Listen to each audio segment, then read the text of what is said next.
I'm not delusional. Here's why. First of all, I'm going off prophecies, and the prophecies are pretty much lining up. And as a Christian man, I'm going to believe the prophecies, and I'm trying to decipher how they will do this. And don't get me wrong, I get your statement. You're like, no, the American people won't allow it to happen and everything. And you're right. And China and Russia know that. They know they cannot attack us head on. They know they can't do that because they understand there's a pew-pew behind every single blade of grass. They understand that, probably 6 or 7 of them. They get that.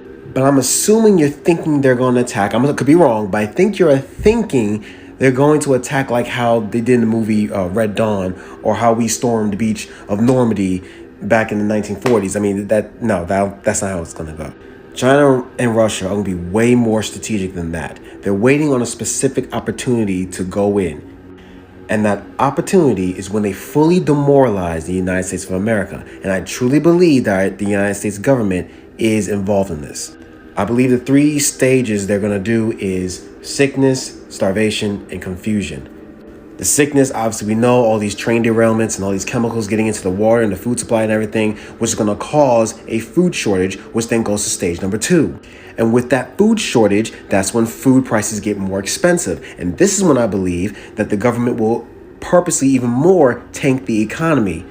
And when the economy is tanked, that means people lose their jobs. They lose money, and it means they can't pay for the food. And when they can't pay for the food, that means they start to starve. And when people start to starve, especially here in America, that's when it's going to get dangerous. And this is where the real demoralization happens. Remember in 2020 when C-19 came into play and everyone was freaking out, and that one commodity that everyone was fighting over was toilet paper? I mean, people were really fighting each other in the parking lots and beating each other. I think some people even got pew-pewed, if you get what I mean.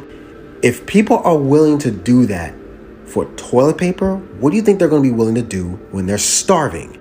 So it's not going to be the Russia and Chinese soldiers that you're going to have to worry about first. It's going to be your next door neighbor. And that's the part that they're waiting on. The infighting between us. We did this during C-19. We did this during that. We're not as unified as you think we are. And then I will ask you, are you willing to put down your neighbor if let's say they come after you and they want your food? Are you willing to do that?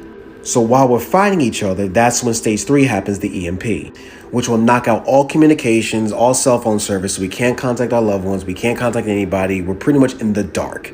And then by that time, we'll probably be running low on food. We'll probably be tired, injured, or whatever. And that's when the full demoralization, I believe, will happen. And I believe China and Russia will add insult to injury by evaporating some cities. And then that's when I believe they will invade. And I don't think we'll fight back because I think we'll be so demoralized for fighting each other.